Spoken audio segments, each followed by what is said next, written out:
Hi everyone, Kyle here with a quick disclaimer before we start today's reading. In reading these old books from time to time, we're going to come across attitudes, especially racially perhaps, that are a bit problematic, a bit outdated, and don't really jive with our modern sensibilities. So in those cases, the mayor and I have made the editorial decision to change and not read the text 100% as written. So that's going to come up in today's readings where we've rendered one of the new dogs. His name is a truncation of a racial slur. So we have rendered the dog's name as Nidge for these readings. And with that, I'll kick off today's reading. Chapter 5, The Toil of Trace and Trail. 30 days from the time it left Dawson, the saltwater mail, with Buck and his mates at the fore, arrived at Skagway. They were in a wretched state, worn out and worn down. Buck's 140 pounds had dwindled to 115. The rest of his mates, though lighter dogs, had relatively lost more weight than he. Pike, the malingerer, who in his lifetime of deceit had often successfully feigned a hurt leg, was now limping in earnest. Sol Leks was limping, and Dub was suffering from a wrenched shoulder blade. They were all terribly footsore. No spring or rebound was left in them. Their feet fell heavily on the trail, jarring their bodies and doubling the fatigue of a day's travel. There was nothing the matter with them except that they were dead tired. It was not the dead tiredness that comes through brief and excessive effort, from which recovery is a matter of hours, but it was the dead tiredness that comes through the slow and prolonged strength drainage of months of toil. There was no power of recuperation left, no reserve strength to call upon. It had all been used, the least bit of it. Every muscle, every fiber, every cell was tired, dead tired, and there was reason for it. In less than 5 months, they had traveled 2,500 miles, during the last 1,800 of which they had but 5 days' rest. When they arrived at Skagway, they were apparently on their last legs. They could barely keep the traces taut, and on the downgrades just managed to keep out of the way of the sleds. "Mush on, poor sore feets," the driver encouraged them as they tottered down to the main street of Skagway. "Dis is the last, then we get long rest, eh? For sure, one bully long rest." The drivers confidently expected a long stopover. Themselves, they had covered 1,200 miles with just 2 days' rest, and in the nature of reason and common justice, they deserved an interval of loafing. But so many were the men who had rushed into the Klondike, and so many were the sweethearts, wives, and kins that had not rushed in, that the congested mail was taking on alpine proportions. Also, there were official orders. Fresh batches of Hudson Bay dogs were to take the places of those worthless for the trail. The worthless ones were to be got rid of, and since dogs count for little against dollars, they were to be sold. 3 days passed, by which time Buck and his mates found how really tired and weak they were. Then, on the morning of the 4th day, 2 men from the States came along and bought them, harness and all, for a song. The men addressed each other as Hal and Charles. Charles was a middle-aged, lightish-colored man, with weak and watery eyes and a mustache that twisted fiercely and vigorously up, giving the lie to the limply drooping lip it concealed. Hal was a youngster of 19 or 20, with a big Colt's revolver and a hunting knife strapped about him on a belt that fairly bristled with cartridges. This belt was the most salient thing about him. It advertised his callowness, a callowness sheer and unutterable. Both men were manifestly out of place, and why such as they should adventure to the north is part of the mystery of things that passes understanding. Buck heard the chaffering, saw the money pass between the man and the government agent, and knew that the Scotch half-breed and the mail train drivers were passing out of his life on the heels of Perrault and Francois and the others who have gone before. When driven with his mates to the new owner's camp, Buck saw a slipshod and slovenly affair. Tent half-stretched, dishes unwashed, everything in disorder. Also, he saw a woman. Mercedes, the men called her. She was Charles's wife and Hal's sister. A nice family party. Buck watched them apprehensively as they proceeded to take down the tent and load the sled. There was a great deal of effort about their manner, but no businesslike method. The tent was rolled into an awkward bundle 3 times as large as it should have been. The tin dishes were packed away, unwashed. Mercedes continually fluttered in the way of her men and kept an unbroken chattering of remonstrance and advice. When they put a clothes sack on the front of the sled, she suggested it should go on the back. And when they'd put it on the back and covered it over with a couple of other bundles, she discovered overlooked articles which could abide nowhere else but in that very sack, and they unloaded again. 3 men from a neighboring tent came out and looked on, grinning and winking at one another. "You've got a right smart load as it is," one of them said. "It's not as me should tell you your business, but I wouldn't tote that tent along if I were you." "Undreamed of," cried Mercedes, throwing her hands up in dainty dismay. "However in the world could I manage without a tent?" "It's springtime, and you won't get any more cold weather," the man replied. She shook her head decidedly, and Charles and Hal put up the last odds and ends on top of the mountainous load. "Think it'll ride?" one of the men asked. "Why shouldn't it?" Charles demanded rather shortly. "Oh, that's all right, the man hastened meekly to say. "I was just a-wondering, that's all. It seemed it might top heavy." Charles turned his back and drew the lashings down as well as he could, which was not in the least well. "And, of course, the dogs can hike all day with that contraption behind them," affirmed the second of the men. "Certainly," said Hal, with a freezing politeness, taking hold of the gee pole with one hand and swinging his whip from the other. "Mush!" he shouted. "Mush on there!" The dogs sprang against the breastbands, strained hard for a few moments, and then relaxed. They were unable to move the sled. "The lazy brutes, I'll show them," he cried, preparing to lash out at them with the whip.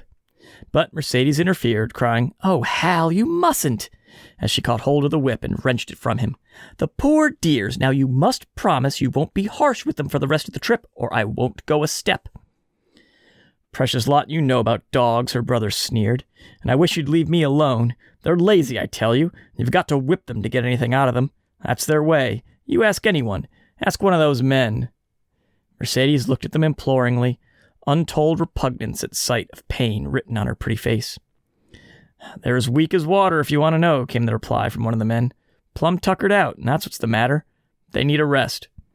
"Rest be blanked," said Hal, with his beardless lips, and Mercedes said, "Oh," in pain and sorrow at the oath.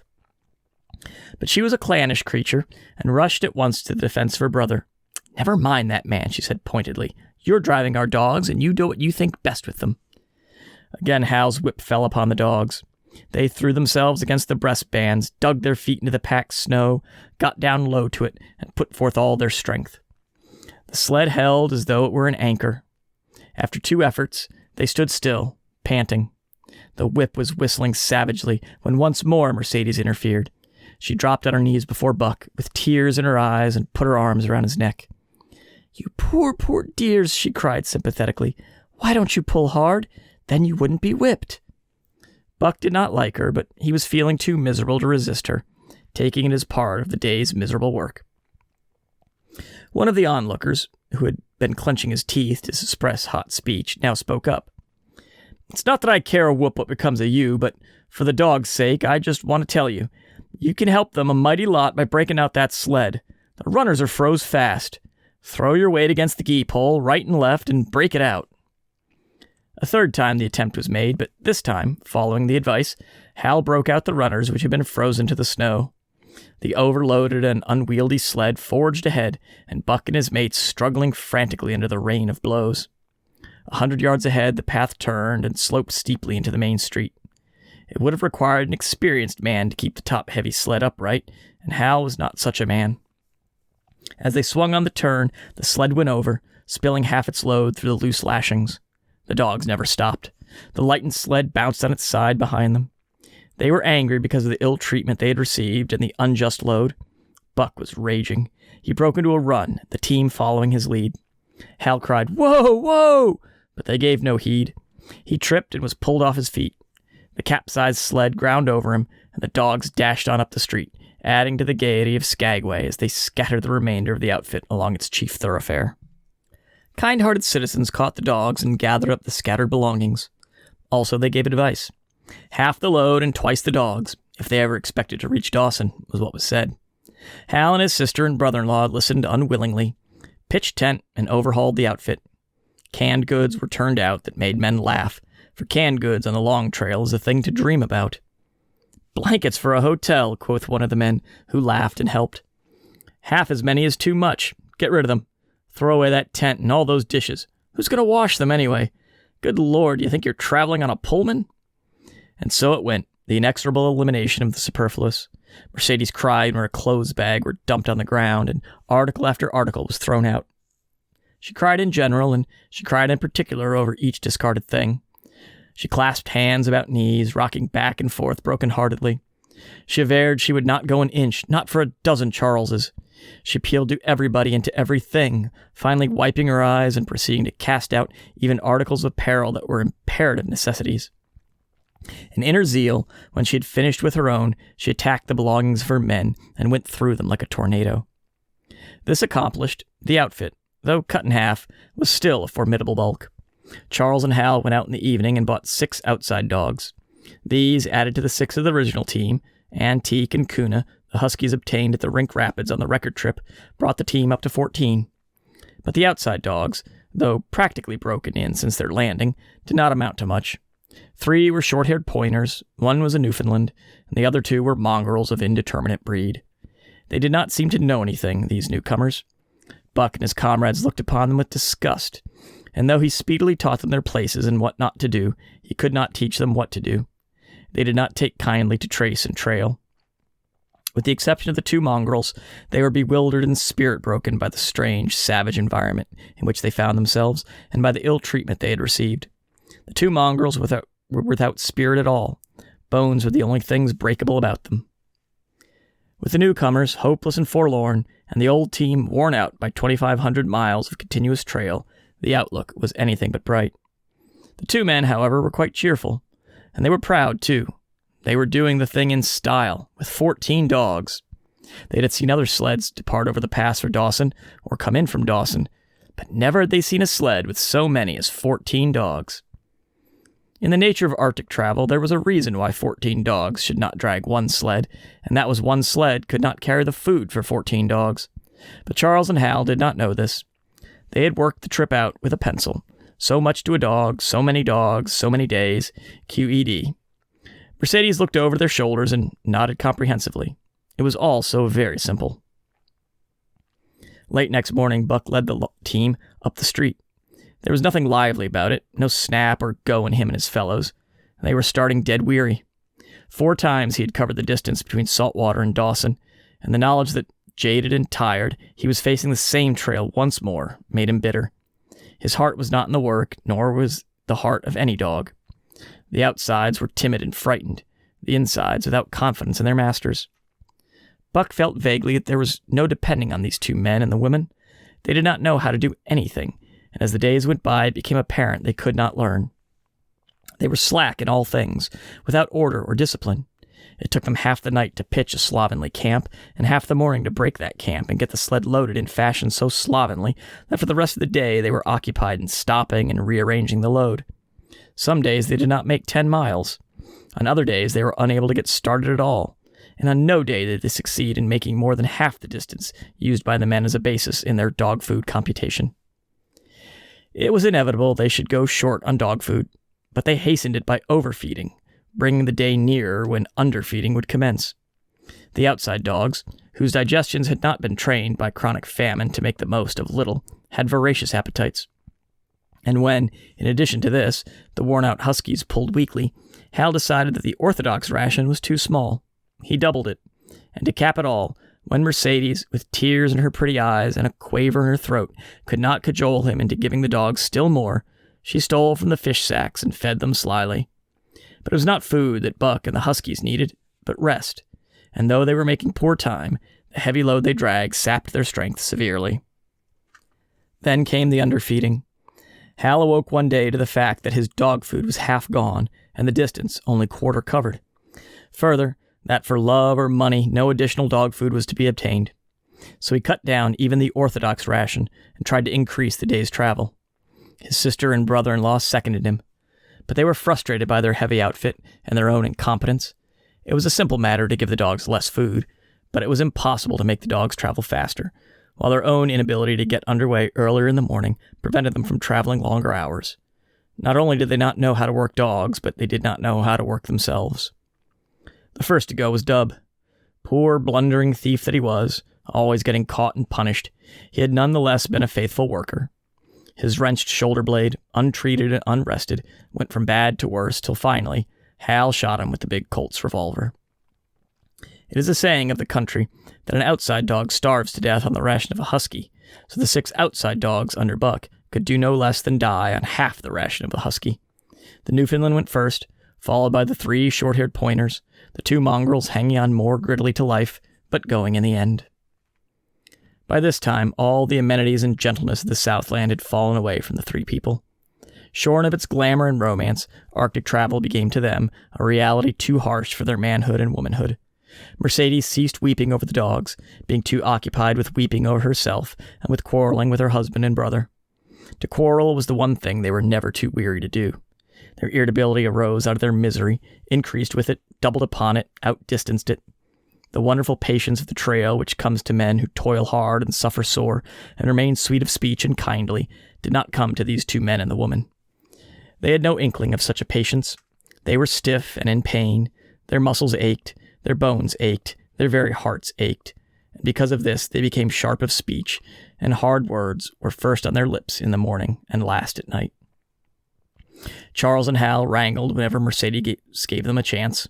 It was the cherished belief of each that he did more of his share of the work, and neither forbore to speak this belief at every opportunity. Sometimes Mercedes sided with her husband, sometimes with her brother. The result was a beautiful and unending family quarrel.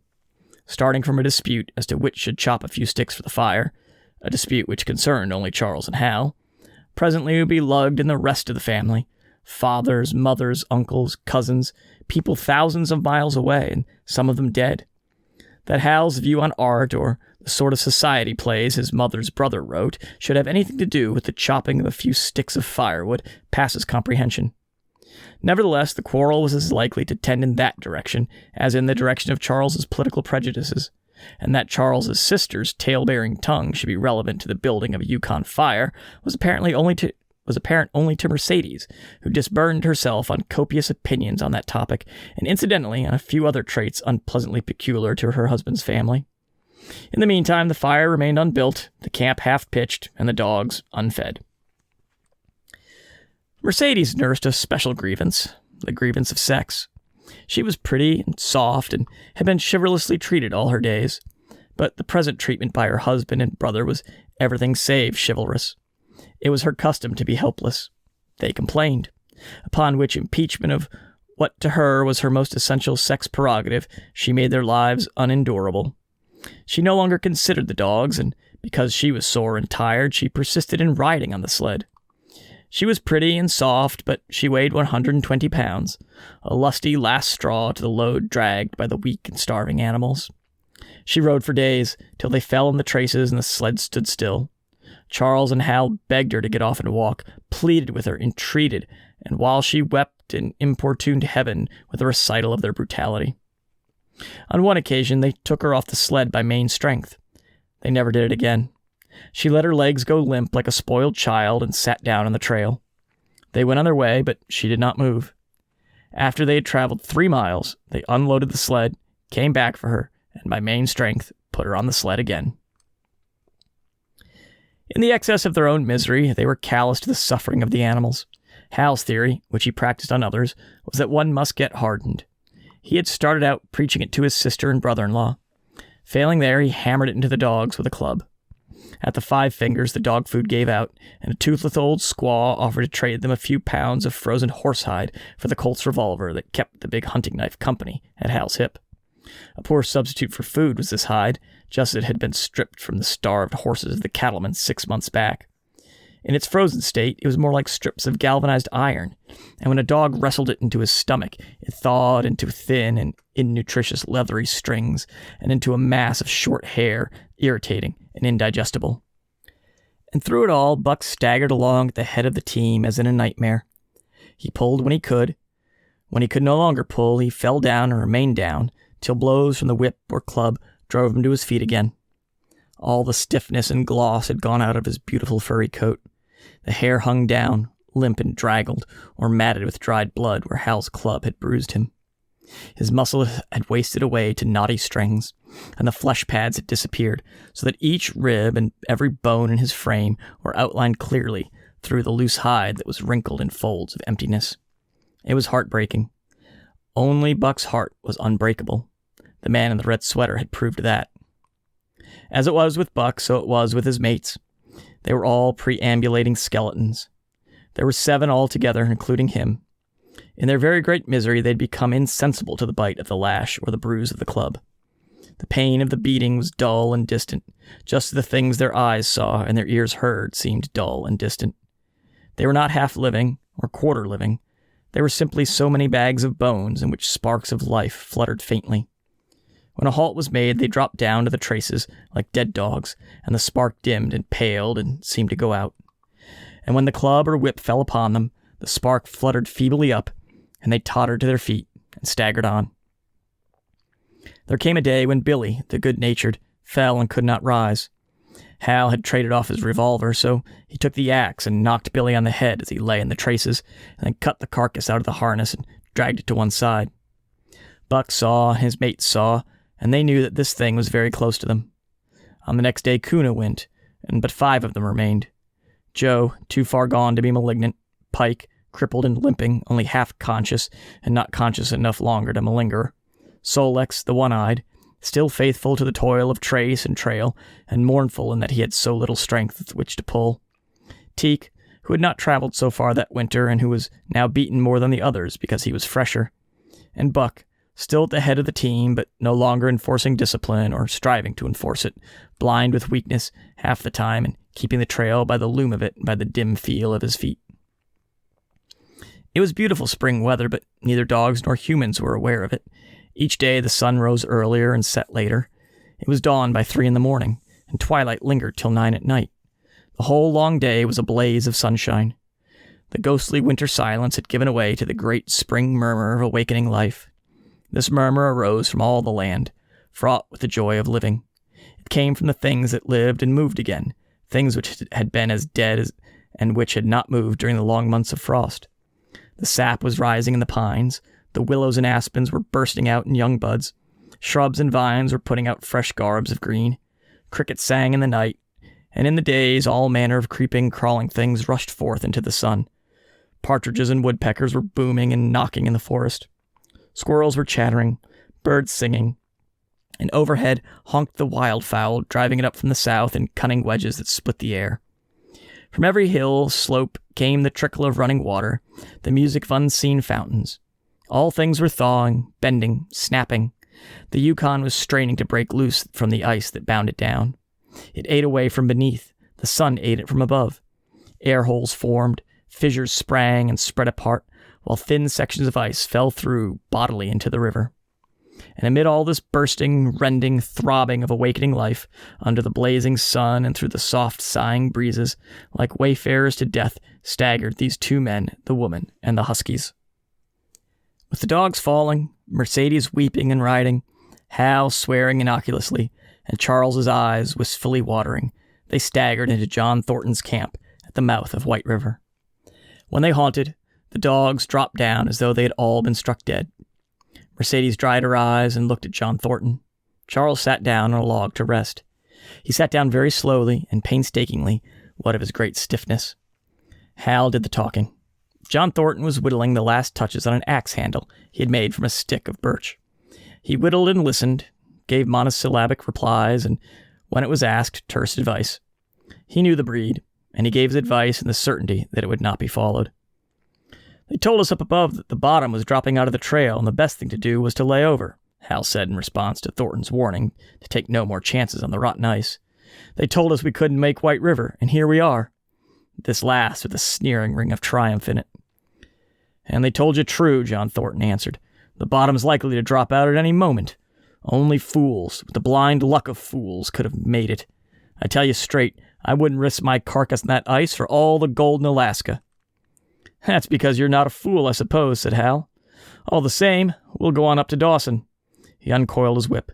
Get up there, Buck. Hi, get up there. Mush on. Thornton went on whittling.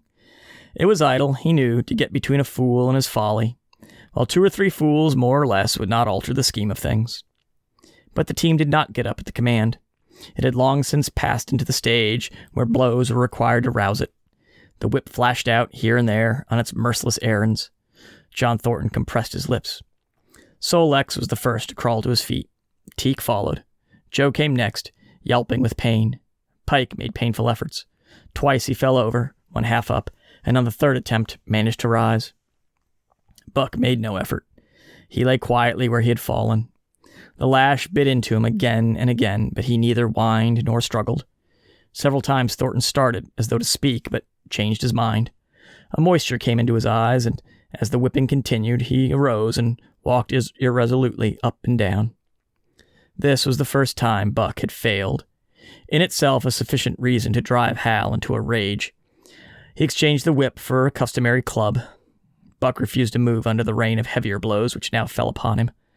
Like his mates, he barely able to get up, but unlike them, he had made up his mind not to get up. He had a vague feeling of impending doom. This had been strong upon him when he pulled into the bank, and it had not departed from him. What of the thin and rotten ice he had felt under his feet all day, it seemed that he sensed disaster close at hand, out there ahead on the ice where his master was trying to drive him. He refused to stir. So greatly had he suffered, and so far gone was he that the blows did not hurt much. And as they continued to fall upon him, the spark of life within flickered and went down. It was nearly out. He felt strangely numb, as though from a great distance he was aware that he was being beaten. The last sensations of pain left him. He no longer felt anything, though he very faintly could hear the impact of the club upon his body. But it was no longer his body, it seemed so far away. And then, suddenly, without warning, uttering a cry that was inarticulate and more like the cry of an animal, John Thornton sprang upon the man who wielded the club. Hal was hurled backwards as though struck by a falling tree. Mercedes screamed. Charles looked on wistfully, wiped his watery eyes, but did not get up because of his stiffness. John Thornton stood over Buck, struggling to control himself, too convulsed with rage to speak. "If you strike that dog again, I'll kill you," he at last managed to say in a choking voice. "It's my dog," Hal replied, wiping the blood from his mouth as he came back. "Get out of my way or I'll fix you. I'm going to Dawson." Thornton stood between him and Buck, and evinced no intention of getting out of the way. Hal drew his long hunting knife. Mercedes screamed, cried, laughed, and manifested the chaotic abandonment of hysteria. Thornton rapped Hal's knuckles with the axe handle, knocking the knife to the ground. He rapped his knuckles again as he tried to pick it up. Then he stooped, picked it up himself, and with 2 strokes, cut Buck's traces. Hal had no fight left in him. Besides, his hands were full with his sister, or his arms rather, while Buck was too near dead to be of further use in hauling the sled. A few minutes later, they pulled out from the bank and down the river. Buck heard them go and raised his head to see. Pike was leading, Solix was at the wheel, and in between were Joe and Teak. They were limping and staggering. Mercedes was riding the loaded sled. Hal guided at the gee pole, and Charles stumbled along in the rear. As Buck watched them, Thornton knelt beside him, and with rough, kindly hands searched for broken bones. By the time his search had disclosed nothing more than many bruises and a state of terrible starvation, the sled was a 1/4 mile away. Dog and man watched it crawling along over the ice. Suddenly, they saw its back end drop down, as into a rut, and the gee pole, with Hal clinging to it, jerk into the air. Mercedes' scream came to their ears. They saw Charles turn and make one step to run back, and then a whole section of ice gave way, and dogs and humans disappear. A yawning hole was all that was to be seen. The bottom had dropped out of the trail.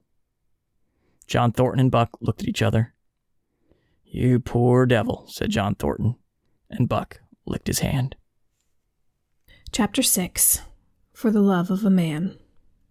When John Thornton froze his feet in the previous December, his partners had made him comfortable and left him to get well, going on themselves up the river to get out a raft of saw logs for Dawson. He was still limping slightly at the time he rescued Buck, but with the continued warm weather, even the slight limp left him. And here, lying on the river bank through the long spring days, watching the running water, listening lazily to the songs of birds and the hum of nature, Buck slowly won back his strength. A rest comes very good after one has traveled 3,000 miles, and it must be confessed that Buck waxed lazy as his wounds healed, his muscles swelled out, and the flesh came back to cover his bones. For that matter, they were all loafing, Buck, John Thornton, and Skeet and Nidge, waiting for the raft to come that was to carry them down to Dawson. Skeet was a little Irish setter who early made friends with Buck, who in a dying condition was unable to resent her first advances. She had the doctor trait, which some dogs possess, and as a mother cat washes her kittens, so she washed and cleaned Buck's wounds. Regularly, each morning after he had finished his breakfast, she performed her self-appointed task till he came to look for her ministrations as much as he did for Thornton's. Nidge, equally friendly, though less demonstrative, was a huge black dog, half bloodhound and half deerhound, with eyes that laughed and a boundless good nature. To Buck's surprise, these dogs manifested no jealousy towards him. They seemed to share the kindliness and largeness of John Thornton. As Buck grew stronger, they enticed him into all sorts of ridiculous games in which Thornton himself could not forbear to join, and in this fashion, Buck romped through his convalescence and into a new existence. Love, genuine, passionate love, was his for the first time. This he had never experienced at Judge Miller's down in the sun-kissed Santa Clara Valley.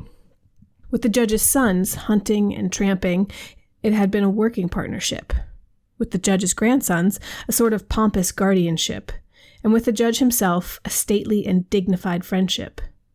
But love that was feverish and burning, that was adoration, that was madness. It had taken John Thornton to arouse. This man had saved his life, which was something, but further, he was the ideal master.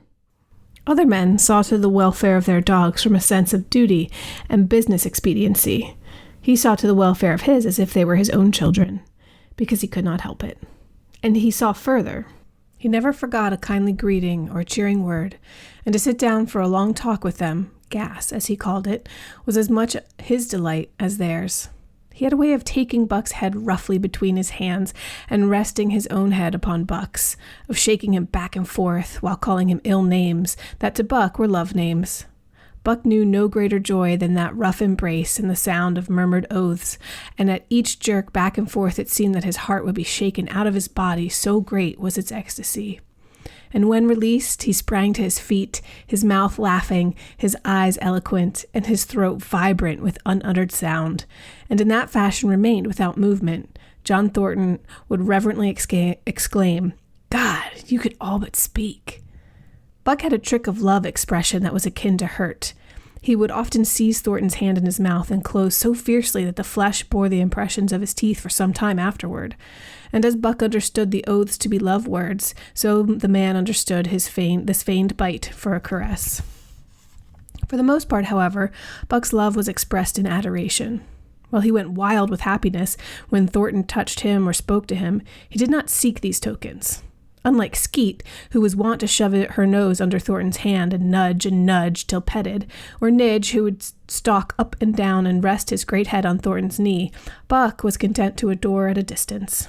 He would lie by the hour, eager, alert, at Thornton's feet, looking up into his face, dwelling upon it, studying it, following with keenest interest each fleeting expression, every movement or change of feature, or, as chance might have it, he would lie farther away, to the side or rear, watching the outlines of the man and the occasional movements of his body.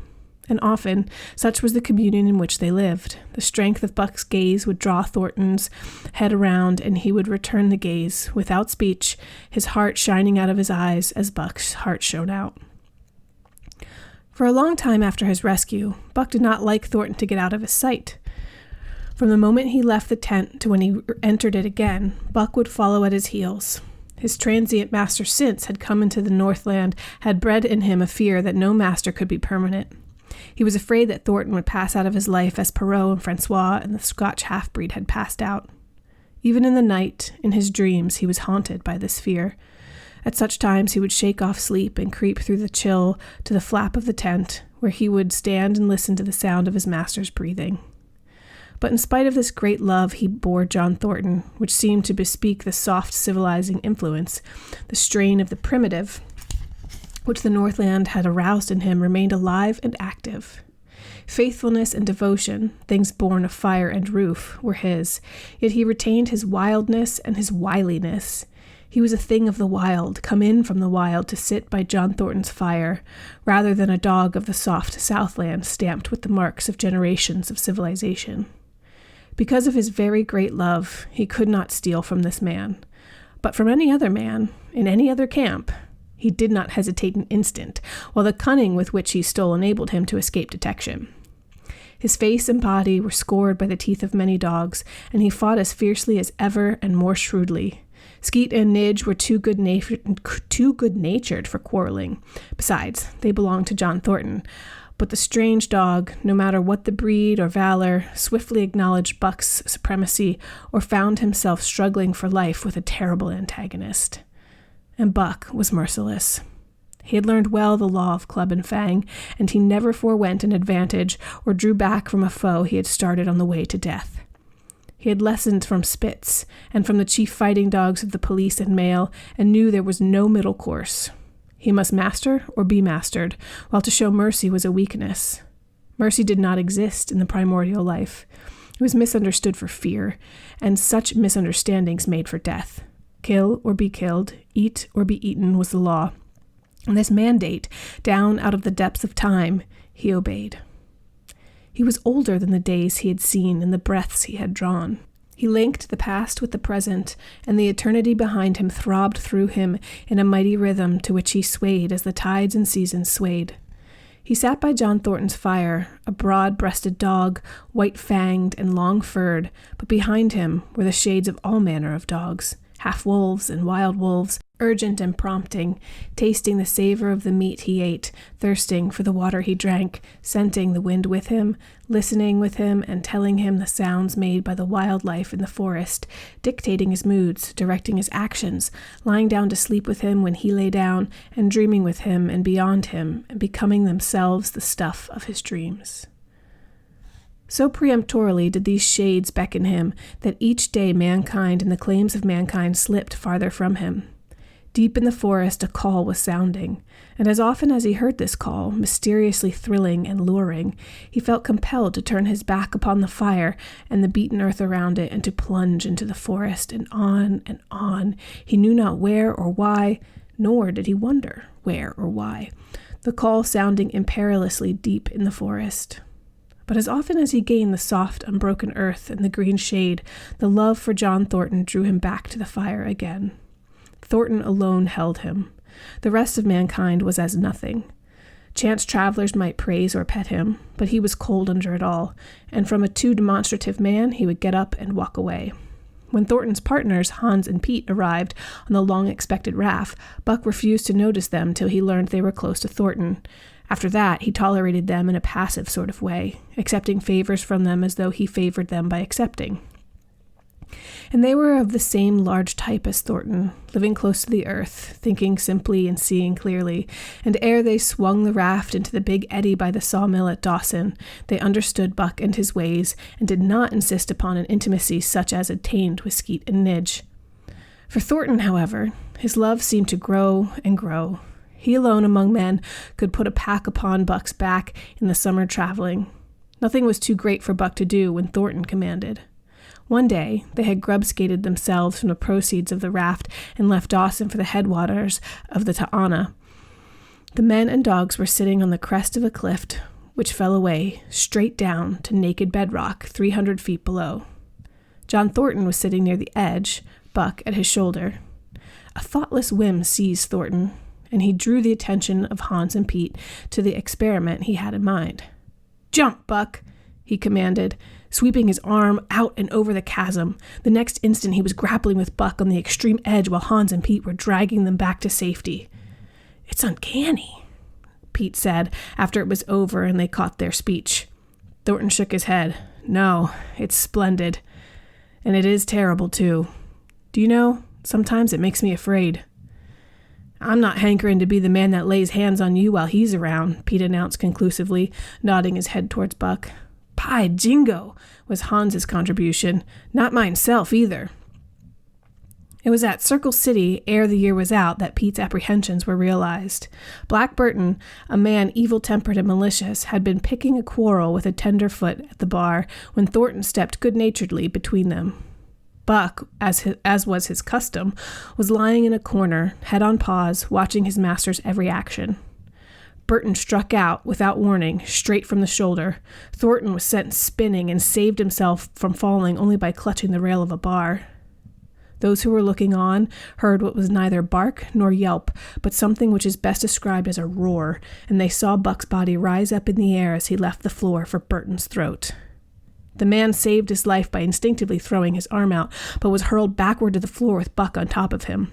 Buck loosed his teeth from the flesh of the arm and drove again in for the throat. This time, the man succeeded only in partly blocking, and his throat was torn open. Then the crowd was upon Buck, and he was driven off, but while a surgeon checked the bleeding, he prowled up and down, growling furiously, attempting to rush in and being forced back by an array of hostile clubs. A miners' meeting, called on the spot, decided that Buck, the dog, had sufficient provocation, and Buck was discharged. But his reputation was made, and from that day his name spread through every camp in Alaska. Later on, in the fall of the year, he saved John Thornton's life in quite another fashion. The three partners were lining a long and narrow poling boat down a bad stretch of rapids on the 40-mile creek. Hans and Pete moved along the bank, snubbing with a thin manila rope from tree to tree, while Thornton remained in the boat, helping its descent by means of a pole and shouting directions to the shore. Buck, on the bank, worried and anxious, kept abreast of the boat, his eyes never off his master. At a particularly bad spot, where a ledge of barely submerged rocks jutted out into the river, Hans cast off the rope and, while Thornton pulled the boat out into the stream, ran down the bank with the end in his hand to snub the boat when it had cleared the ledge. This it did, and was flying downstream in a current as swift as a mill race when Hans checked it with the rope, and checked too suddenly. The boat flirted over and snubbed into the bank bottom up, while Thornton, flung sheer out of it, was carried downstream toward the worst part of the rapids, a stretch of wild water in which no swimmer could live. Buck had sprung in on the instant, and at the end of the 300 yards amid a mad swirl of water, he overhauled Thornton. When he felt him grasp his tail, Buck headed for the bank, swimming with all his splendid strength. But the progress shoreward was slow, the progress downstream amazingly rapid. From below came the fatal roaring where the wild current went wilder and was rent in shreds by the spray of rocks which thrust through like the teeth of an enormous comb. The suck of the water as it took the beginning of the last steep pitch was frightful, and Thornton knew that the shore was impossible. He scraped furiously over a rock, bruised across a second, and struck a third with a crushing force. He clutched its slippery top with both hands, releasing Buck, and above the roar of the churning water shouted, "Go, Buck, go!" Buck could not hold his own and swept downstream, struggling desperately, but unable to win back. When he heard Thornton's command repeatedly, he partly reared out of the water, throwing his head high, as though for a last look, then turned obediently toward the bank. He swam powerfully and was dragged ashore by Pete and Hans at the very point where swimming ceased to be possible and destruction began. They knew that the time a man could cling to a slippery rock in the face of that driving current was a matter of minutes, and they ran as fast as they could up the bank to a point far above where Thornton was hanging on. They attached the line with which they had been snubbing the boat to Buck's neck and shoulders, being careful that it should neither strangle him nor impede his swimming, and launched him into the stream. He struck out boldly, but not straight enough into the stream. He discovered the mistake too late when Thornton was abreast of him and a bare half-dozen strokes away while he was being carried helplessly past. Hans promptly snubbed with the rope, as though Buck were a boat. The rope thus tightening on him in the sweep of the current, he was jerked under the surface, and under the surface he remained until his body struck against the bank and he was hauled out. He was half drowned, and Hans and Pete threw themselves upon him, pounding the breath into him and the water out of him. He staggered to his feet and fell down. The faint sound of Thornton's voice came to them, and though they could not make out the words of it, they knew that he was in his extremity. His master's voice acted on Buck like an electric shock. He sprang to his feet and ran up the bank ahead of the men to the point of his previous departure. Again the rope was attached, and he was launched, and again he struck out, but this time straight into the stream. He had miscalculated once, but he would not be guilty of it a second time. Hans paid out the rope, permitting no slack, while Pete kept it clear of coils. Buck held on till he was on a line straight above Thornton. Then he turned, and with the speed of an express train headed down upon him. Thornton saw him coming, and, as Buck struck him like a battering ram, with the whole force of the current behind him, he reached up and closed with both arms around the shaggy neck. Hans snubbed the rope around a tree, and Buck and Thornton were jerked under the water. Strangling, suffocating, sometimes one uppermost and sometimes the other, dragging over the jagged bottom, smashing against rocks and snags, they veered into the bank. Thornton came to, belly downward, and being violently propelled back and forth across a drift log by Hans and Pete. His first glance was for Buck, over whose limp and apparently lifeless body Nidge was setting up a howl, while Skeet was licking the wet face and closed eyes. Thornton was himself bruised and battered, and he went carefully over Buck's body when he had been brought around, finding 3 broken ribs. "That settles it," he announced. "We camp right here." And camp they did till Buck's ribs knitted and he was able to travel. That winter at Dawson, Buck performed another exploit, not so heroic perhaps, but one that put his name many notches higher on the totem pole of Alaskan fame. This exploit was particularly gratifying to the 3 men, for they stood in need of the outfit which it furnished, and were able to make a long-desired trip into the Virgin East, where miners had not yet appeared. It was brought about by a conversation in the El Dorado saloon, in which men waxed boastful of their favorite dogs. Buck, because of his record, was the target for these men, and Thornton was driven stoutly to defend him. At the end of half an hour, one man stated that his dog could start a sled with 500 pounds and walk off with it. A second bragged 600 for his dog, and a third 700. "Pooh, pooh," said John Thornton. "Buck can start 1,000 pounds. "And break it out and walk off with it for 100 yards? Demanded Mathewson, a bonanza king, he of the 700 vaunt. "And break it up and walk off with it for 100 yards, John Thornton said coolly. "Well," Mathewson said, slowly and deliberately, so that all could hear, "I've got $1,000 that says he can't. And there it is." So saying, he slammed a sack of gold dust the size of a bologna sausage down upon the bar. Nobody spoke. Thornton's bluff, if bluff it was, had been called. He could feel a flush of warm blood creeping up his face. His tongue had tricked him. He did not know whether Buck could start 1,000 pounds. 1/2 a ton? The enormousness of it appalled him. He had great faith in Buck's strength, and had often thought him capable of starting such a load, but never, as now, had he faced the possibility of it, the eyes of a dozen men fixed upon him, silent and waiting. Further, he had no $1,000, nor had Hans or Pete. "I've got a sled standing outside now with 25 50-pound sacks of flour on it," Mathewson went on with brutal directness. "So don't let that hinder you." Thornton did not reply. He did not know what to say. He glanced from face to face in the absent way of a man who has lost the power of thought and is seeking somewhere to find the thing that will start it going again. The face of Jim O'Brien, a Mastodon king and old-time comrade, caught his eyes. It was a cue to him, seeming to rouse him to do what he would never have dreamed of doing. "Can you lend me 1,000? He asked, almost in a whisper. "Sure," answered O'Brien, thumping down a plethoric sack by the side of Mathewson's. "Though it's little faith I'm having, John, that the beast can do the trick." The El Dorado emptied its occupants into the street to see the test. The tables were deserted, and the dealers and gamekeepers came forth to see the outcome of the wager and to lay odds. Several hundred men, furred and mittened, banked around the sled within easy distance. Mathewson's sled, loaded with 1,000 pounds of flour, had been standing for a couple of hours, and in the intense cold, it was 60 below zero, the runners had frozen fast to the hard-packed snow. Men offered odds of 2 to 1 that Buck could not budge the sled. A quibble arose concerning the phrase, "break out."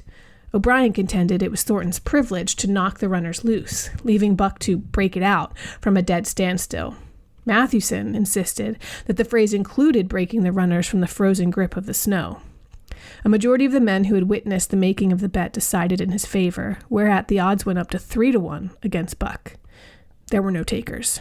Not a man believed him capable of the feat. Thornton had been hurried into the wager, heavy with doubt, and now he looked at the sled itself, the concrete fact, with the regular team of 10 dogs curled up in the snow before it, the more impossible the task appeared. Mathewson waxed jubilant. 3 to 1, he complained. "I'll lay you another 1,000 at that figure, Thornton. What do you say?" Thornton's doubt was strong in his face, but his fighting spirit was aroused. The fighting spirit that soars above odds, fails to recognize the impossible, and is deaf to all save the clamor for battle. He called Hans and Pete to him. Their sacks were slim, and with his own, the 3 partners could rake together only $200. In the ebb of their fortunes, this sum was their total capital. Yet they laid it unhesitatingly against Mathewson's 600. The team of 10 dogs was unhitched, and Buck, with his own harness, was put into the sled. He had caught the contagion of the excitement, and he felt that in some way he must do a great thing for John Thornton. Murmurs of admiration at his splendid appearance went up. He was in perfect condition, without an ounce of superfluous flesh, and the 150 pounds that he weighed were so many pounds of grit and virility. His fur coat shone with the sheen of silk. Down the neck and across the shoulders, his mane, in repose as it was, half bristled and seemed to lift with every movement, as though excess of vigor made each particular hair alive and active. The great breast and heavy forelegs were no more than in proportion with the rest of his body, where the muscles slowed in tight rolls underneath the skin. Men felt these muscles and proclaimed them hard as iron, and the odds went down to 2-1. Gad, sir, stuttered a member of the latest dynasty, a king of the Skookum benches. I offer you 800 for him, sir, before the test, sir. 800, just as he stands. Thornton shook his head and stepped to Buck's side. You must stand off from him, Matthewson protested. Free play and plenty of room. The crowd fell silent. Only could be heard the voices of the gamblers vainly offering 2-1. Everybody acknowledged Buck a magnificent animal, but 20 50-pound sacks of flour bulked too large in their eyes for them to loosen their pouch strings. Thornton knelt down by Buck's side. He took his head in his 2 hands and rested cheek on cheek. He did not playfully shake him, as was his wont, or murmur soft love curses, but he whispered in his ear, "As you love me, Buck, as you love me," was what he whispered. Buck whined with suppressed eagerness. The crowd was watching curiously. The affair was growing mysterious. It seemed like a conjuration. As Thornton got to his feet, Buck seized his mittened hand between his jaws, pressing in with his teeth and releasing slowly, half reluctantly. It was the answer, in terms, not of speech, but of love. Thornton stepped well back. Now, Buck, he said. Buck tightened the traces, then slacked them for a matter of several inches. It was the way he had learned. Gee! Thornton's voice rang out, sharp in the tense silence. Buck swung to the right, ending the movement in a plunge that took up the slack, and with a sudden jerk arrested his 150 pounds. The load quivered, and from under the runners arose a crisp crackling. "Haw!" Thornton commanded. Buck duplicated the maneuver, this time to the left. The crackling turned into a snapping, and the sled, pivoting the runners, slipping and grating several inches to the side. The sled was broken out. Men were holding their breaths, intensely unconscious of the fact. "Now mush!" Thornton's command cracked out like a pistol shot. Buck threw himself forward, tightening the traces with a jarring lunge. His whole body was gathered compactly together in the tremendous effort, the muscles writhing and nodding like live things under the silky fur. His great chest was low to the ground, his head forward and down, while his feet were flying like mad, the claws scarring the hard-packed snow in peril grooves. The sled swayed and trembled, half started forward, one of his feet slipped, and one man groaned aloud. Then the sled lurched ahead in what appeared a rapid succession of jerks, though it never really came to a dead stop again. 1/2 inch, 1 inch, 2 inches. The jerks perceptibly diminished as the sled gained momentum. He caught them up till it was moving steadily along. The men gasped and began to breathe again, unaware that, for the moment, they had ceased to breathe. Thornton was running behind, encouraging Buck with short, cheery words. The distance had been measured off, and as he neared the pile of firewood which marked the end of the 100 yards, a cheer began to grow and grow, which burst into a roar as he passed the firewood and halted at command. Every man was tearing himself loose, even Matthewson. Hats and mittens were flying in the air. Men were shaking hands, it did not matter with whom, and bubbling over in a general incoherent babble. But Thornton fell on his knees beside Buck, head against head, and he was shaking him back and forth. Those who hurried up heard him cursing Buck, and he cursed him long and fervently and softly and lovingly. Gad, sir, spluttered the Skookum bench king. I'll give you 1,000 for him, sir, 1,000, sir, 1,200, sir. Thornton rose to his feet. His eyes were wet. The tears were streaming frankly down his cheeks. Sir, he said to the Skookum bench king, no, sir. You can go to hell, sir. It's the best I can do for you, sir. Buck seized Thornton's hand in his teeth. Thornton shook him back and forth. As though animated by a common impulse, the onlookers drew back to a respectful distance, nor were they again indiscreet enough to interrupt. Chapter 7. The Sounding of the Call. When Buck earned $1,600 in 5 minutes for John Thornton, he made it possible for his master to pay off certain debts and to journey with his partners into the East after a fabled lost mine, the history of which was as old as the history of the country. Many men had sought it, few had found it, and more than a few there were who had never returned from the quest. This lost mine was steeped in tragedy and shrouded in mystery. No one knew of the first man. The oldest tradition stopped before it got back to him. From the beginning, there had been an ancient and ramshackle cabin. Dying men had sworn to it, and to the mine, the site of which had marked, clinching their testimony with nuggets that were unlike any known grade of gold in the Northland. But no living man had looted this treasure house, and the dead were dead. Wherefore John Thornton and Pete and Hans, with Buck and a half-dozen other dogs, faced into the east on an unknown trail to achieve where men and dogs as good as themselves had failed. They sledded 70 miles up the Yukon, swung to the left into the Stewart River, passed the Mayo and the McQuestion, and held on until the Stewart itself became a streamlet, threading the upstanding peaks which marked the backbone of the continent. John Thornton asked little of man or nature. He was unafraid of the wild. With a handful of salt and a rifle, he could plunge into the wilderness and fare wherever he pleased and as long as he pleased. Being in no haste, Indian fashion, he hunted his dinner in the course of the day's travel. And if he failed to find it, like the Indian, he kept on traveling, secure in the knowledge that sooner or later he would come to it. So, on this great journey into the east, straight meat was the bill of fare, ammunition and tools principally made up the load on the sled, and the time card was drawn upon the limitless future. To Buck, it was boundless delight, this hunting, fishing, and indefinite wandering through strange places.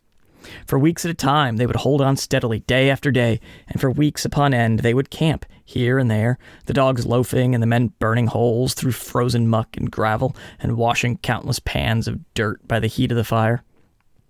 Sometimes they went hungry, sometimes they feasted riotously, all according to the abundance of game and the fortune of hunting. Summer arrived, the dogs and men packed on their backs, rafted across the blue mountain lakes, and descended or ascended unknown rivers in slender boats whipsawed from the standing forest. The months came and went, and back and forth they twisted through the uncharted vastness, where no men were, and yet where men had been, if the lost cabin were true. They went across divides in summer blizzards, shivered under the midnight sun on the naked mountains, between the timberline and the eternal snows, dropped into summer valleys amid swarming gnats and flies, and in the shadows of glaciers picked strawberries and flowers as ripe and fair as any the Southland could boast. In the fall of the year they penetrated a weird lake country, sad and silent, where wildfowl had been, but where there was no life nor sign of life, only the blowing of chill winds, the forming of ice in sheltered places, and the melancholy rippling of waves of lonely beaches. And through another winter, they wandered on the obliterated trails of men who had gone before. Once they came upon a path blazed through the forest, an ancient path, and the lost cabin seemed very near. But the path began nowhere and ended nowhere, and it remained a mystery, as the man who made it and the reason he made it remained a mystery. Another time they chanced upon the time-graven wreckage of a hunting lodge, and amid the shreds of rotted blankets, John Thornton found a long-barreled flintlock. He knew it for a Hudson Bay Company gun of the young days in the Northwest, when such a gun was worth its height in beaver skins packed flat. And that was all. No hint as to the man who, in an early day, had reared the lodge and left the gun among the blankets. Spring came on once more, and at the end of all their wandering they found, not the lost cabin, but a shallower placer in a broad valley where the gold showed like yellow butter across the bottom of the washing pan. They sought no further. Each day they worked earned them thousands of dollars in clean dust and nuggets, and they worked every day. The gold was sacked in moose-hide bags, 50 pounds to the bag, and piled like so much firewood outside the Spruce Bough Lodge. Like giants they toiled, days flashing on the heels of days like dreams as they heaped the treasure up. There was nothing for the dogs to do, save the hauling in of meat now and again that Thornton killed, and Buck spent long hours musing by the fire. The vision of the short-legged hairy man came to him more frequently, now that there was little work to be done, and often, blinking by the fire, Buck wandered with him in that other world which he remembered. The salient thing of this other world seemed fear. When he watched the hairy man sleeping by the fire, head between his knees and hands clasped above, Buck saw that he slept restlessly, with many starts and awakenings, at which times he would peer fearfully into the darkness and fling more wood upon the fire. Did they walk by the beach of a sea, where the hairy man gathered shellfish and ate them as he gathered? It was with eyes that roved everywhere for hidden danger, and with legs prepared to run, like the wind at its first appearance. Through the forest they crept noiselessly, Buck at the hairy man's heels, and they were alert and vigilant, the pair of them, ears twitching and moving and nostrils quivering, for the man heard and smelled as keenly as Buck. The hairy man could spring up into the trees and travel ahead as fast as on the ground, swinging by the arms from limb to limb, sometimes a dozen feet apart, letting go and catching, never falling, never missing his grip. In fact, he seemed as much at home among the trees as on the ground. And Buck had memories of nights of vigil spent beneath trees wherein the hairy man roosted, holding on tightly as he slept. And closely akin to the visions of the hairy man was the call still sounding in the depths of the forest. It filled him with a great unrest and strange desires. It caused him to feel a vague, sweet gladness, and he was aware of wild yearnings and stirrings for he knew not what. Sometimes he pursued the call into the forest, looking for it as though it were a tangible thing, barking softly or defiantly, as the mood might dictate. He would thrust his nose into the cool wood moss or into the black soil where the long grasses grew, and snort with joy at the fat earth smells, or he would crouch for hours, as if in concealment, behind fungus-covered trunks of fallen trees, wide-eyed and wide-eared to all that moved and sounded about him. It might be, lying thus, that he hoped to surprise this call he could not understand, but he did not know why he did these various things. He was impelled to do them, and he did not reason about them at all. Irresistible impulses seized him. He would be lying in camp, dozing lazily in the heat of the day, when suddenly his head would lift and his ears cock up, intent and listening, and he would spring to his feet and dash away, and on, for hours, through the forest, and across the open spaces where the dark flowers bunched. He loved to run down dry watercourses, and to creep and spy upon the bird life in the woods. For a day at a time he would lie under the underbrush, where he could watch the partridges drumming and strutting up and down. But especially he loved to run in the dim twilight of the summer midnights, listening to the subdued and sleepy murmurs of the forest, reading signs and sounds as man may read a book, and seeking for the mysterious something that called waking or sleeping at all times, for him to come. One night he sprang from a sleep with a start, eager-eyed, nostrils quivering and scenting, his mane bristling in recurrent waves. From the forest came the call, or one note of it, for the call was many-noted, distinct and definite as never before, a long-drawn howl, like, yet unlike, any noise made by husky dog. And he knew it, in the old familiar way, as a sound heard before. He sprang through the sleeping camp and in swift silence dashed through the woods. As he drew closer to the cry, he went more slowly, with caution in every movement, until he came to an open place among the trees, and looking out saw, erect on haunches, with nose pointed to the sky, a long, lean timber wolf. He had made no noise, yet it ceased from its howling and tried to sense his presence. Buck stalked into the open, half-crouching, body gathered compactly together, tail straight and stiff, feet falling with unwonted care. Every movement advertised commingled threatening and overture of friendliness. It was the menacing truce that marks the meeting of wild beasts that prey. But the wolf fled at sight of him. He followed, with wild leapings, in a frenzy to overtake. He ran him into a blind channel, in the bed of a creek where a timber jam barred the way. The wolf whirled about, pivoting on his hind legs after the fashion of Joe and of all cornered husky dogs, snarling and bristling, clipping his teeth together in a continuous and rapid succession of snaps. Buck did not attack, but circled him about and hedged him in with friendly advances. The wolf was suspicious and afraid, for Buck made 3 of him in wait, while his head barely reached Buck's shoulder. Watching his chance, he darted away, and the chase was resumed. Time and again he was cornered, and the thing repeated, though he was in poor condition, or Buck could not so easily have overtaken him. He would run till Buck's head was even with his flank, when he would whirl around at bay, only to dash away again at the first opportunity. But in the end, Buck's pertinacity was rewarded, for the wolf, finding that no harm was intended, finally sniffed noses with him. Then they became friendly and played about, in the nervous, half-coy way which fierce beasts belie their fierceness. After some time of this, the wolf started off at an easy lope, in a manner that plainly showed he was going somewhere. He made it clear to Buck that he was to come, and they ran side by side through the somber twilight, straight up the creek bed, into the gorge from which it issued, and across the bleak divide where it took its rise.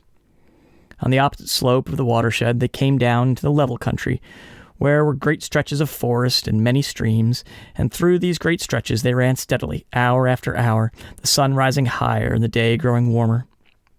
Buck was wildly glad. He knew he was at last answering the call, running by the side of his wood brother toward the place from where the call surely came.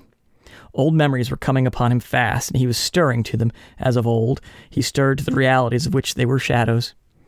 He had done this thing before, somewhere in that other and dimly remembered world, and he was doing it again now, running free in the open, the unpacked earth underfoot, the wide sky overhead.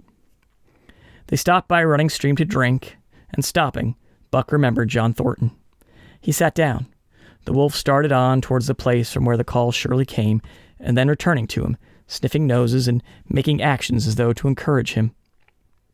But Buck turned about and started slowly on the back track. For the better part of an hour, the wild brother ran by his side, whining softly. Then he sat down, pointed his nose upward, and howled. It was a mournful howl, and as Buck held steadily on his way, he heard it grow fainter and fainter until it was lost in the distance. John Thornton was eating dinner when Buck dashed into camp and sprang upon him in a frenzy of affection, overturning him, scrambling upon him, licking his face, biting his hand, playing the general tomfool, as John Thornton characterized it, the while he shook Buck back and forth and cursed him lovingly. For 2 days and nights, Buck never left camp, never let Thornton out of his sight. He followed him about at his work, watched him while he ate, saw him into his blankets at night and out of them in the morning. But after 2 days, the call in the forest began to sound more imperiously than ever. Buck's restlessness came back on him, and he was haunted by recollections of the wild brother and of the smiling land beyond the divide and the run side by side through the wide forest stretches. Once again he took to wandering in the woods, but the wild brother came no more, and though he listened through long vigils, the mournful howl was never raised. He began to sleep out at night, staying away from camp for days at a time, and once he crossed the divide at the head of the creek and went down to the land of timber and streams. There he wandered for a week, seeking vainly for fresh sign of the wild brother, killing his meat as he traveled and traveling with a long, easy lope that seems never to tire. He fished for salmon in a broad stream that emptied somewhere into the sea, and by this stream he killed a large black bear, blinded by mosquitoes while likewise fishing, and raging through the forest, helpless and terrible. Even so, it was a hard fight, and it aroused the last latent remnants of Buck's ferocity. And 2 days later, when he returned his kill and found a dozen wolverines quarreling over the spoil, he scattered them like chaff, and those that fled left 2 behind who would quarrel no more. The blood-longing became stronger than ever before. He was a killer, a thing that preyed, living on the things that lived, unaided, alone, by the virtue of his own strength and prowess, surviving triumphantly in a hostile environment where only the strong survived. Because of all this, he became possessed of a great pride in himself, which communicated itself like a contagion to his physical being. It advertised itself in all his movements, was apparent in the play of every muscle, spoke plainly as speech in the way he carried himself, and made his glorious furry coat, if anything, more glorious. But for the stray brown in his muzzle and above his eyes, and for the splash of white hair that ran midmost down his chest, he might well have been mistaken for a gigantic wolf, larger than the largest of the breed. From his St. Bernard father, he had inherited size and weight, but it was his shepherd mother who had given shape to that size and weight. His muzzle was the long wolf muzzle, save that it was larger than the muzzle of any wolf, and his head, somewhat broader, was the wolf head on a massive scale. His cunning was wolf cunning and wild cunning. His intelligence, shepherd intelligence, and St. Bernard intelligence. And all this, plus an experience gained in the fiercest of schools, made him as formidable a creature as any that intelligence roamed wild. A carnivorous animal living on a straight meat diet, he was in full flower, at the high tide of his life, overspilling with vigor and virility. When Thornton passed a caressing hand along his back, a snapping and crackling followed the hand, each hair discharging its pent magnetism at the contact. Every part, brain and body, nerve tissue and fiber, was keyed to the most exquisite pitch, and between all the parts there was a perfect equilibrium or adjustment. To sights and sounds and events which required action, he responded with lightning-like rapidity. Quickly as a husky dog could leap to defend from attack or to attack, he could leap twice as quickly. He saw the movement or heard sound and responded in less time than another dog required to compass the mere seeing or hearing. He perceived and determined and responded in the same instant. In point of fact, the three actions of perceiving, determining, and responding were sequential, but so infinitesimal were the intervals of time between them that they appeared simultaneous. His muscles were supercharged with vitality and snapped into place sharply like steel springs. Life streamed through him in splendid flood, glad and rampant, until it seemed it would burst him asunder in sheer ecstasy and pour forth generously over the world. "Never was there such a dog," said John Thornton one day, as the partners watched Buck marching out of camp. "When he was made, the mold was broke," said Pete. "By jingo, I think so myself," Hans affirmed. They saw him marching out of camp, but they did not see the instant and terrible transformation which took place as soon as he was within the secrecy of the forest. He no longer marched. At once he became a thing of the wild, stealing along softly, cat-footed, a passing shadow that appeared and disappeared among the shadows. He knew how to take advantage of every cover, to crawl on his belly like a snake, and like a snake, to leap and strike. He could take a ptarmigan from its nest, kill a rabbit as it slept, and snap in midair the little chipmunks fleeing a second too late for the trees. Fish in open pools were not too quick for him, nor were beaver, mending their dams, too wary. He killed to eat, not from wantonness, but he preferred to eat what he killed himself. So a lurking humor ran through his deeds, and it was his delight to steal upon the squirrels, and when he had all but had them, to let them go, chattering in mortal fear to the treetops. As the fall of the year came on, the moose appeared in greater abundance, moving slowly down to meet the winter in the lower and less rigorous valleys. Buck had already dragged down a stray, part-grown calf, but he wished strongly for larger and more formidable quarry, and he came upon it one day in the divide at the head of the creek. A band of 20 moose had crossed over from the land of streams and timber, and chief among them was a great bull. He was in a savage temper, and standing over 6 feet from the ground was as formidable an antagonist as even Buck could desire. Back and forth the bull tossed his great palmeted antlers, branching to 14 points and embracing 7 feet within the tips. His small eyes burned with a vicious and bitter light, while he roared with fury at sight of Buck. From the bull's side, just forward of the flank, protruded a feathered arrow end, which accounted for his savageness. Guided by that instinct which came from the old hunting days of the primordial world, Buck proceeded to cut the bull out from the herd. It was no slight task. He would bark and dance about in front of the bull, just out of reach of the great antlers and of the terrible splay hoofs which could have stamped his life out with a single blow. Unable to turn his back on the fanged danger and go on, the bull would be driven into paroxysms of rage. At such moments he charged Buck, who retreated craftily, luring him on by a simulated inability to escape. But when he was thus separated from his fellows, 2 or 3 of the younger bulls would charge back upon Buck and enable the wounded bull to rejoin the herd. There is a patience of the wild, dogged, tireless, persistent as life itself, that holds motionless for endless hours the spider in its web, the snake in its coils, the panther in its ambuscade. This patience belongs peculiarly to life when it hunts its living food, and it belonged to Buck as he clung on the flank of the herd, retarding its march, irritating the young bulls, worrying the cows with their half-grown calves, and driving the wounded bull mad with helpless rage. For half a day this continued.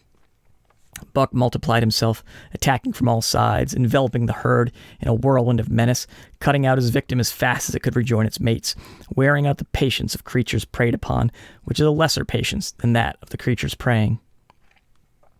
As the day wore along and the sun dropped into its bed in the northwest, the darkness had come back and the fall nights were 6 hours long. The young bulls retraced their steps more and more reluctantly to the aid of their beset leader. The downcoming winter was harrying them on to the lower levels, and it seemed they could never shake off this tireless creature that held them back. Besides, it was not the life of the herd or of the young bulls that was threatened. The life of only one member was demanded, which was a remoter interest than their lives, and in the end, they were content to pay the toll. As twilight fell, the old bull stood with lowered head, watching his mates, the cows he had known, the calves he had fathered, the bulls he had mastered, as they shambled on at a rapid pace through the fading light. He could not follow, for before his nose leaped the merciless fanged terror that would not let him go. 300 weight more than half a ton he weighed, he had lived a strong life full of fight and struggle. At the end, he faced death at the teeth of a creature whose head did not reach beyond his great knuckled knees. From then on, night and day, Buck never left his prey, never gave it a moment's rest, never permitted it to browse the leaves of trees or the shoots of young birch and willow. Nor did he give the wounded bull opportunity to slake his burning thirst in the slender trickling streams they crossed. Often, in desperation, he burst into long stretches of flight.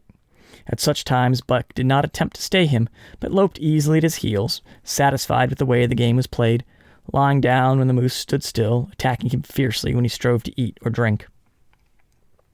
The great head drooped more and more under the tree of horns, and the shambling trot grew weaker and weaker. He took to standing for long periods, with nose to ground and dejected ears dropped limply, and Buck found more time in which to get water for himself and in which to rest. At such moments, panting with red-lolling tongue and with eyes fixed upon the big bull, it appeared to Buck that a change was coming over the face of things. He could feel a new stir in the land. As the moose were coming into the land, other kinds of life were coming in. Forest and stream and air seemed palpitant with their presence. The news of it was borne upon him, not by sight or sound or smell, but by some other and subtler sense.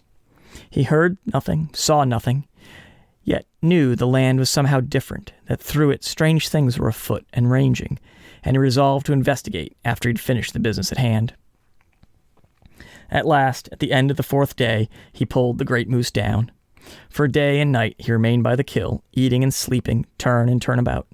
Then rested, refreshed and strong, he turned his face towards camp and John Thornton.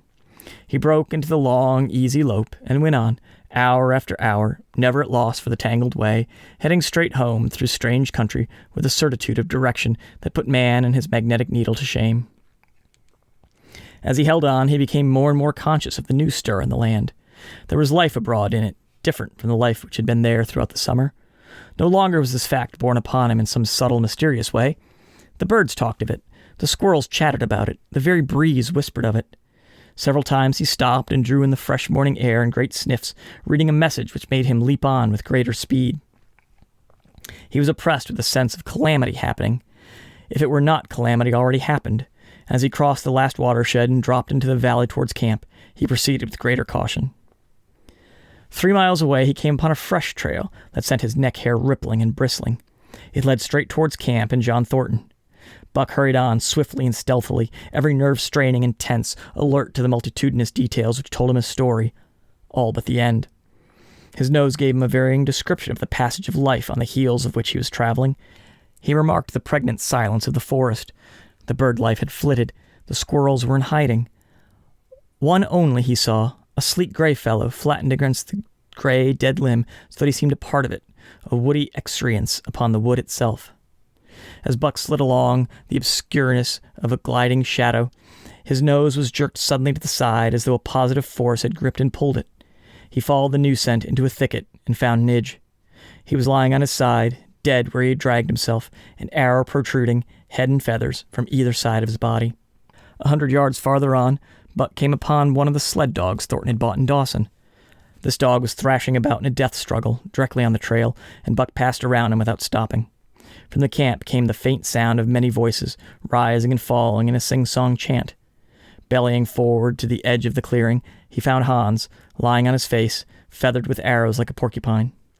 At the same instant, Buck peered out where the spruce bough lodge had been, and saw what made his hair leap straight up on his neck and shoulders.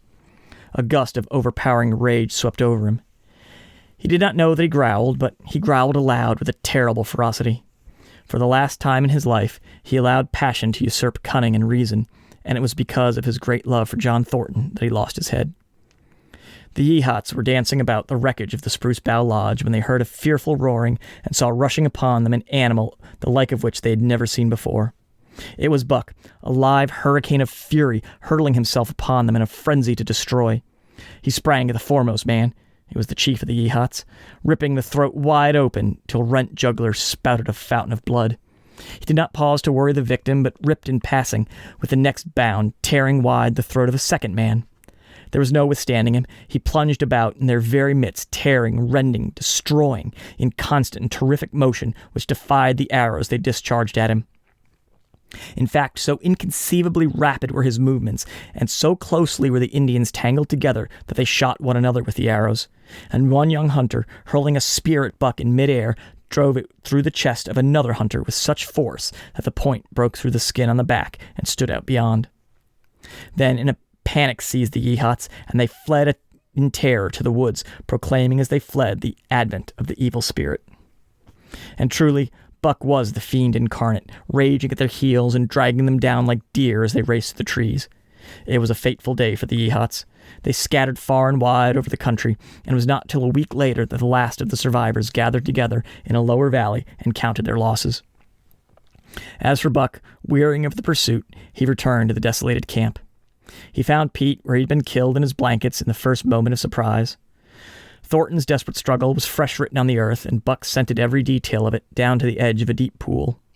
By the edge, head and 4 feet in the water, lay Skeet, faithful to the last. The pool itself, muddy and discolored from the sluice boxes, effectively hid what it contained, and it contained John Thornton. For Buck followed his trace into the water, from which no trace led away. All day, Buck brooded by the pool or roamed restlessly about the camp.